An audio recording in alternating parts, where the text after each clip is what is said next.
महाराष्ट्राचा। नमस्कार, मी गौरी संध्या लाईव्ह मध्ये आपल्या सगळ्यांचं स्वागत। आगामी संतश्रेष्ठ ज्ञानेश्वर महाराज पालखी सोहळ्याच्या पार्श्वभूमीवर सुरक्षा यंत्रणांची सज्जता तपासण्यासाठी सासवड येथील श्री सोपानदेव मंदिर परिसरामध्ये सासवड पोलीस स्टेशन, दहशतवाद विरोधी पथक, बॉम्ब शोधक आणि नाशक पथक तसेच इतर आपत्कालीन यंत्रणांच्या संयुक्त विद्यमानं मॉक ड्रिलचे आयोजन करण्यात आले। या सरावादरम्यान मंदिर परिसरात 3 संशयित आरोपींनी स्फोटक सदृश्य वस्तू ठेवल्याची माहिती प्राप्त झाल्याचं गृहीत धरून कारवाई करण्यात आली। माहिती मिळताच सासवड पोलीस स्टेशनचे दहशतवाद विरोधी पथकाला पाचारण केले। त्यानंतर कमांडो पथक, रायफलधारी पोलीस आणि अन्य सुरक्षा यंत्रणांनी मंदिर परिसरात प्रवेश करून संशयित आरोपींना ताब्यात घेतलंय। तसेच स्फोटक सदृश्य वस्तू असलेली बॅग सुरक्षित ठिकाणी हलवून बॉम्ब शोधक आणि नाशक पथकानं ती निष्क्रिय करण्याची प्रक्रिया यशस्वीपणे पार पाडली। त्यानंतर संशयित आरोपींना ताब्यात घेऊन पुढील कारवाई करण्यात आल्याचं प्रात्यक्षिक सादर करण्यात आले। पालखी सोहळ्यादरम्यान कोणतीही अनुचित किंवा अघटित घटना घडू नये तसेच विविध सुरक्षा यंत्रणांमध्ये समन्वय राखून तात्काळ प्रतिसाद देण्याची क्षमता तपासण्यासाठी हा सराव आयोजित करण्यात आला होता। या मॉक ड्रिल मध्ये सासवड पोलीस स्टेशन, दहशतवाद विरोधी पथक, bomb detection and disposal unit, अग्निशमन दल, अँब्युलन्स सेवा आणि इतर संबंधित यंत्रणांनी सहभाग नोंदवला। सरावावेळी भोर पोलीस उपअधिकारी राजेंद्र सिंह गौर आणि सासवड पोलीस स्टेशनचे वरिष्ठ निरीक्षक कुमार कदम यांच्या मार्गदर्शनाखाली सासवड पोलीस स्टेशनचे सहाय्यक पोलीस निरीक्षक वैभव सोनवणे, एटीएस पथकाचे सहाय्यक पोलीस निरीक्षक पवार, बीडीडीएसचे कदम, गुप्त वार्ता विभागाचे रुपेश भगत, पोलीस उपनिरीक्षक सुनील भिसे तसेच संबंधित तिन्ही पथकांचे अधिकारी आणि अंमलदार उपस्थित होते।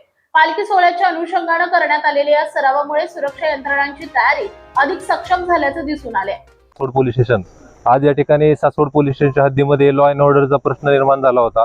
लॉ अँड ऑर्डरचा प्रश्न निर्माण झाल्यानंतर या ठिकाणी जे बीडीडी टीमचे हेड आहेत साळुंके सर, तसेच एटीबी टीमचे पवार सर आणि इतर जो त्यांचा स्टाफ आहे तर या ठिकाणी हजर राहिला।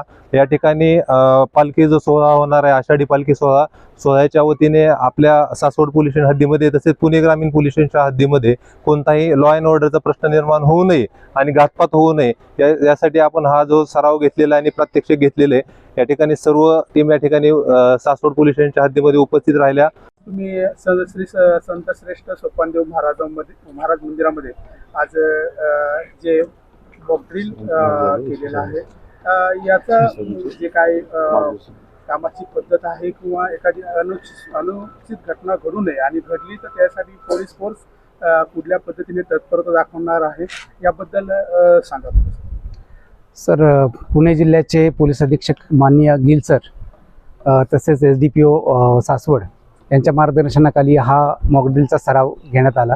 मॉक ड्रिलमध्ये QRT पथक, त्यामध्ये BDDS, ATS टीम, पुणे ग्रामीण व स्थानिक पोलीस प्रशासन, ॲम्ब्युलन्स, रुग्णसेवा तसेच फायर ब्रिगेड यांनी यामध्ये सहभाग घेतला।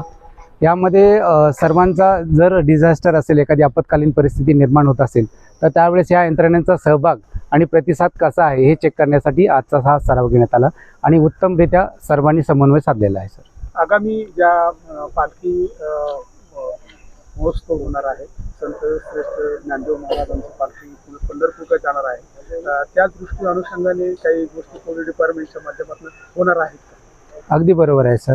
आगामी जो वारीचा आषाढी वारी निमित्त संत श्रेष्ठ तुकाराम महाराज व ज्ञानेश्वर माऊली यांची पालखी जाणार आहे, त्या अनुषंगाने पोलीस बंदोबस्त हा सतर्कपणे काम करत आहेच।